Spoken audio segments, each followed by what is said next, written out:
Hello and welcome to this video on efficiency. In this video we're going to look at what efficiency means and how it's measured, how efficiency can be improved, and then finally look at the difference between labour intensive and capital intensive methods of production. Let's start off with efficiency. If a business is efficiently using its resources, then we would say that the business is able to produce at a low cost in terms of its resources. So efficiency exists when a business is producing products at the lowest cost per unit. Why is this important for a business? Well, if a business is producing more efficiently, has a lower cost per unit, then it will produce goods at a lower cost than competitors, giving it a competitive advantage and improving its competitiveness.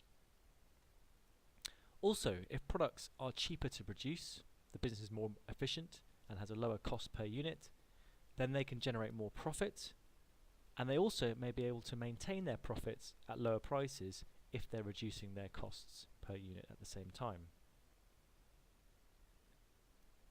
Finally, being efficient is a good way to maximize the return on any assets that the business has bought. If they've bought new equipment or factory buildings and are then able to operate at a low cost per unit, then it's likely going to make a maximum return to recover the money they've made investing.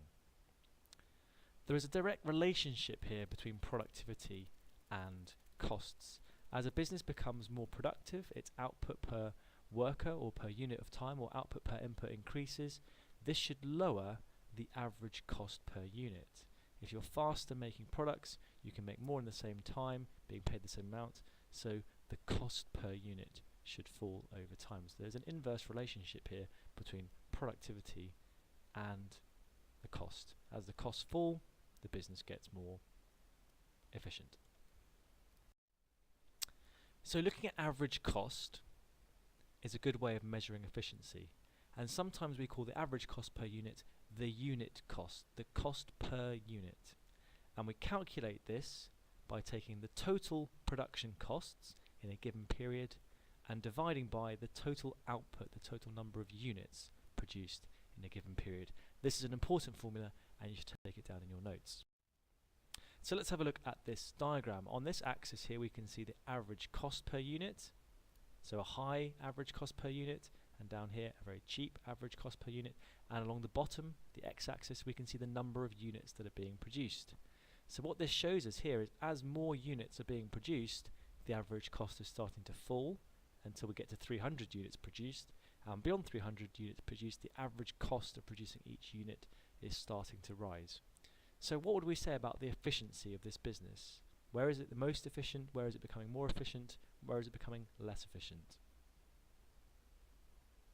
Well, as average costs are falling, becoming lower, we would say the business is becoming more efficient. At 300 units produced, it reaches its most efficient point, it has its lowest average cost, but beyond 300, as it produces more, the average costs start to rise, and so where we have rising average costs, we would say the business is becoming less efficient. So we can use average cost and unit cost to measure how efficient a business is, and also use that to make comparisons between businesses. Here we have 5 businesses, A to E. We have the units produced, and we have the total cost of producing those units. And so which of these 5 businesses would we say is the most efficient? Which has the lowest unit costs? You can pause the video now, have a quick go at the calculations, and see which business is the most efficient. Well, performing the calculation of total costs divided by total output, we get the following unit costs. And from that we can make a comparison and say that D is the most efficient business because it has the lowest unit cost. Perhaps because it produces the most units. And we'll look at that concept next. How might a business improve its efficiency? Well, through training. If its staff can work quicker or more effectively, then they can produce more for the same cost. Maybe if they're more motivated, they produce more for the same cost. If they have better equipment, or they have more equipment, or if they have better quality raw materials, or if they're improved in the way in which they organize production so that they're less wasteful, this will reduce costs, and so the unit cost will improve. The next we're going to look at is how costs are likely to change with output. So if we consider an example here where fixed costs for our business are £10,000 and the variable costs are £100 per unit, what would our total costs look like? Well, this table here shows us as we increase the number of units that we make, the fixed costs stay the same, the variable costs begin to rise because they vary with the number of units we make. The fixed and the variable together gives us total cost, and total cost divided by output tells us the cost per unit. And if you study the cost per unit column here, what you can see is that as we produce more units, the cost per unit, the unit cost or the average cost per unit, starts to fall. So at 50 units it's £300 per unit, at 250 units it's £140 per unit.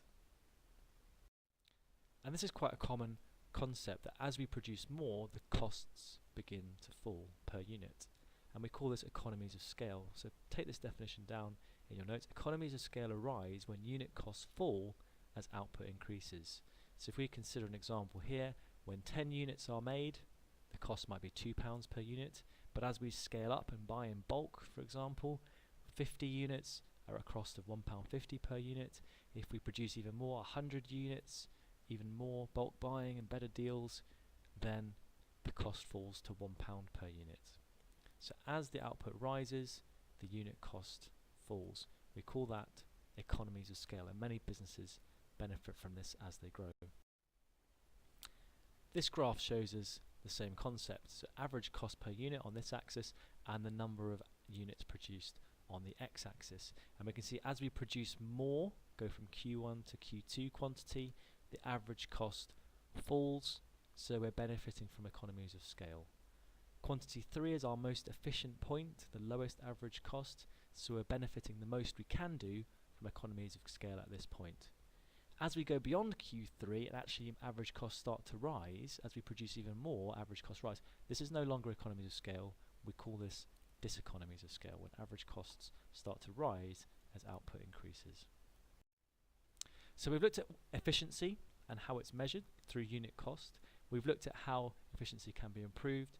The last topic here is what is the difference between labour intensive and capital intensive production.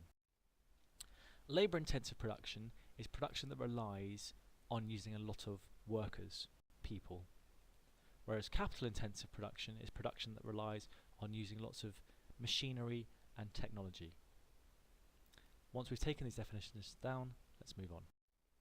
So some examples. Can you think of any examples of industries that use lots of people and not much technology?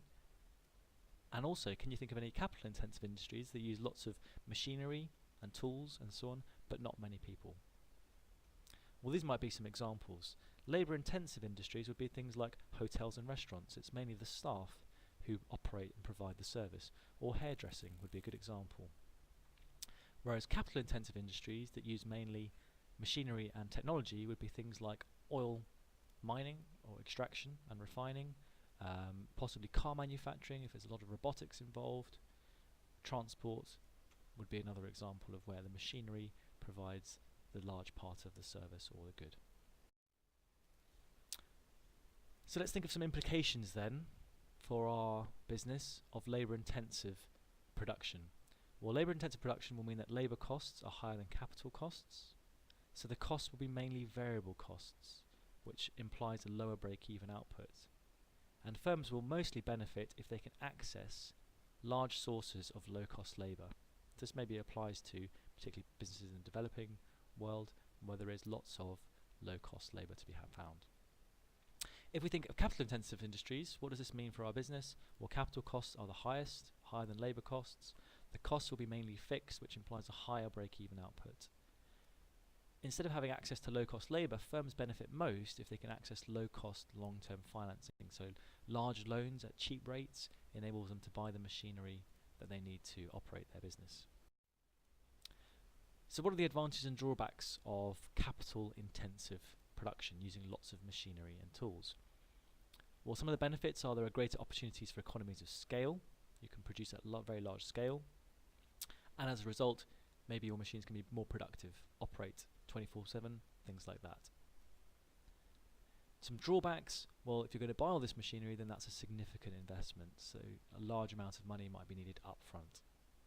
If your machinery becomes obsolete, it gets replaced by someone or something better, then that may have large implications for your business survival. Now let's look at some of the benefits and drawbacks of labour-intensive production. Well, benefits, if the costs are low, because you're operating in a low-wage location, then the unit costs may still be quite low. Labour is a very flexible resource, whereas a machine will generally do one particular job very well. Labour can be retrained and maybe have many skills, and so can be more flexible in terms of meeting customer requirements or demand. Some potential drawbacks, well, there may be problems with the employee-employer relationship, issues perhaps with unions or working conditions. If you lose your staff, they move to another business, then that could be an issue, and you need to invest in their training. They won't be able to do the job perfectly from day one in many circumstances.